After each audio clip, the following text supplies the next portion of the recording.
I'm curious about this as you're talking about that the size of the organization and everything and all the different, people that in one way or another are connected to your company.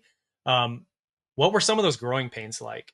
From doing some smaller projects or fewer projects to where you're at today, talking about doing a 10,000 home master plan community. What does that look like?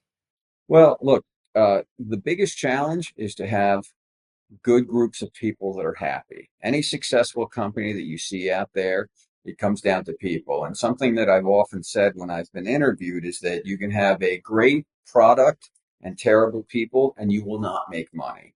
You can have an average product and have great people, and you're going to make money. So it comes down to the people. One of the statistics I'm most proud of that I often talk about with regards to the organization is I have about 50 partners in the organization, and we have never had a partner leave, ever. So what's interesting about that is I'm in finance, I'm in private equity. Typically, people will leave after the year-end bonus comes out and search around and shop for a bigger compensation package, and we just don't have that. People stay with us, and it's look, my partners have ownership interest in our business. They're extraordinarily happy. All the partners vacation together, socialize together. We go on retreats together.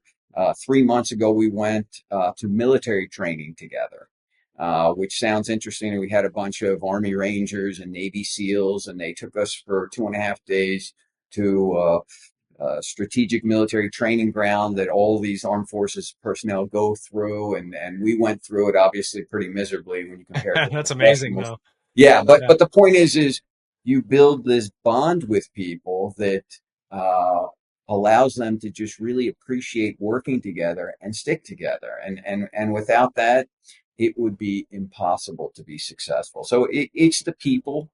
We do have a great product, but at this point, I think with the people we have, we could be in any industry and be successful. We just happen to choose and stick with this industry. Yeah, I'd always read and heard that if you sweat together and struggle together with your team members, that you grow closer together and everything. Do you do you see certain traits or characteristics or skill set that your partners have in common that allow them to be successful and to stick around and be good in their jobs? Absolutely, and it's called staying in your lane. Every single one of my 50 main partners in the private equity end, there's one thing that's interesting. We all have a different skill set in life. We all have different things we're good at. Some people are great athletes, other people are great at playing cards, whatever it is.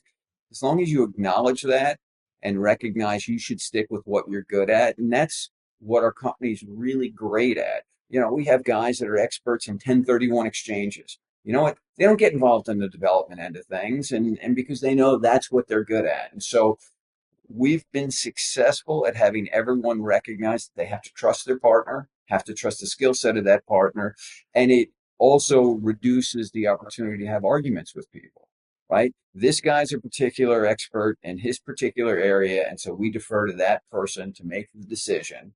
And so we have a bunch of people that are specialists in a bunch of different aspects of the business, and it goes all the way down to the back office of the business. I rarely, if ever, walk into our back office, and it's massive and lots of people because there's people there that run it that are experts in it. So that really is another big part of the success of our business. It's just people staying in their own lanes. Yeah. Well, on that note, did you ever find yourself early on in the company having to be the jack of all trades, or were you always looking for somebody to plug in with that expertise to bring onto the team, even from the early days? Always, always. From 30 years of being around business and law firms and seeing who was successful and who wasn't, you have to find the experts in their areas and let them do what they do and give them autonomy.